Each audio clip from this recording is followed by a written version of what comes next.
السلام علیکم رحمۃ اللہ وبرکاتہ۔ کیا آپ کی کبھی دعا قبول نہیں ہوئی؟ کیا آپ اس وجہ سے پریشان ہیں؟ اکثر لوگ رمضان کی تاک راتوں میں عبادت کرتے ہیں، دعا کرتے ہیں، لیکن پھر بھی دل کو سکون نہیں ملتا۔ آج ہم آپ کو وہ خاص راز بتائیں گے جو حضور پاک صلی اللہ علیہ وآلہ وسلم نے سکھایا، اور جس طریقے سے عمل کرنے سے آپ کی دعائیں بھی قبول ہو سکتی ہیں۔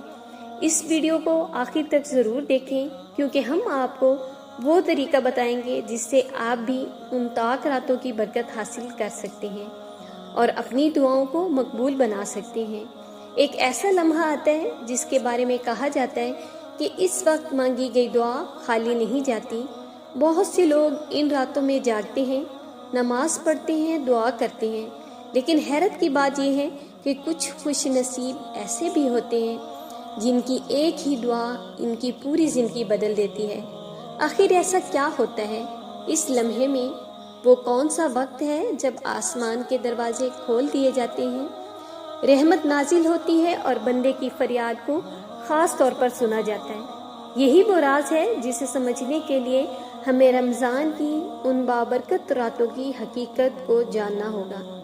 انہی راتوں میں وہ عظیم رات بھی ہے جسے لیلۃ القدر کہا جاتا ہے، اور جس کے بارے میں قرآن مجید میں بتایا گیا کہ یہ 1000 مہینوں سے بہتر ہے۔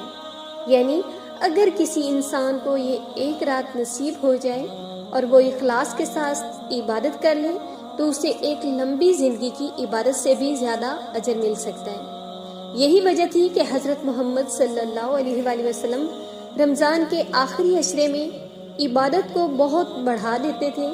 آپ راتوں کو جاگتے، نماز پڑھتے، دعا کرتے اور اپنے گھر والوں کو بھی جگاتے تاکہ کوئی بھی اس عظیم رحمت سے محروم نہ رہ جائے۔ ام المومنین حضرت عائشہ صدیقہ رضی اللہ تعالی عنہا فرماتی ہیں کہ جب رمضان کا آخری عشرہ آتا تو نبی کریم صلی اللہ علیہ وآلہ وسلم اپنی عبادت میں پہلے سے زیادہ محنت کرتے اور پوری رات اللہ کے حضور کھڑے رہتے۔ یہ اس بات کی نشانی ہے کہ ان راتوں کی قدر کتنی زیادہ ہے۔ صحابہ کرام رضی اللہ تعالیٰ عنہم بھی ان راتوں کو بڑی عقیدت کے ساتھ گزارتے تھے۔ حضرت ابو بکر صدیق رضی اللہ تعالیٰ عنہ کا حال یہ تھا کہ وہ راتوں کو اٹھ کر دیر تک دعا کرتے اور اللہ سے بار بار یہی مانگتے کہ اے اللہ مجھے اپنی رحمت سے محروم نہ کرنا۔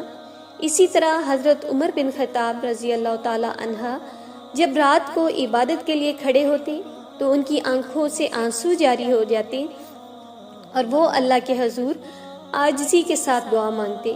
حضرت علی رضی اللہ تعالیٰ عنہ فرمایا کرتے تھے کہ رمضان کی آخری راتوں میں غفلت نہیں کرنی چاہیے، کیونکہ انہی راتوں میں اللہ تعالیٰ اپنے بندوں کے لیے بڑی بڑی رحمتیں نازل فرماتا ہے۔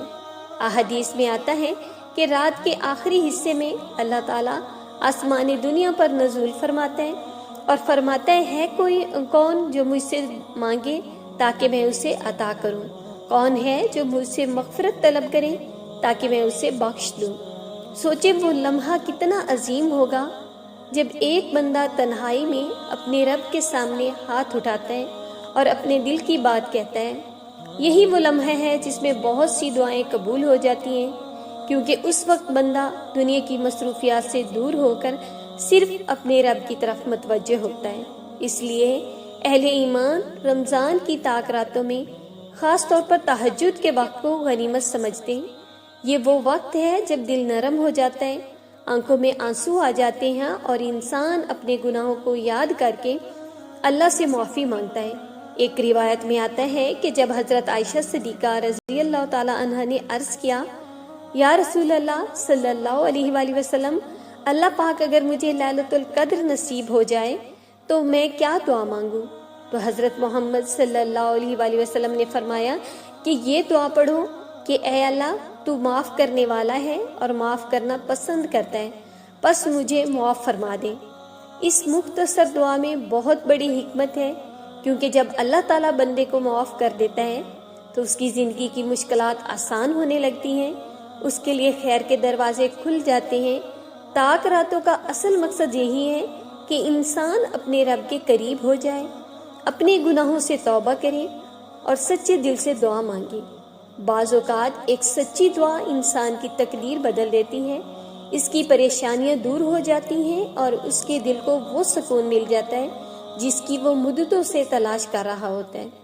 اس لیے جب بھی رمضان کی طاق راتیں آئیں تو اسے عام رات کی طرح نہ گزاریں، بلکہ کچھ وقت اللہ کے لیے نکالیں، 2 رکعت نماز پڑھیں، قرآن پاک کی تلاوت کریں اور عاجزی کے ساتھ اپنے رب کے سامنے ہاتھ اٹھا دیں، کیونکہ ہو سکتا ہے یہی وہ لمحہ ہو جس میں آپ کی دعا قبول ہو جائے اور آپ کی زندگی ہمیشہ کے لیے بدل جائے۔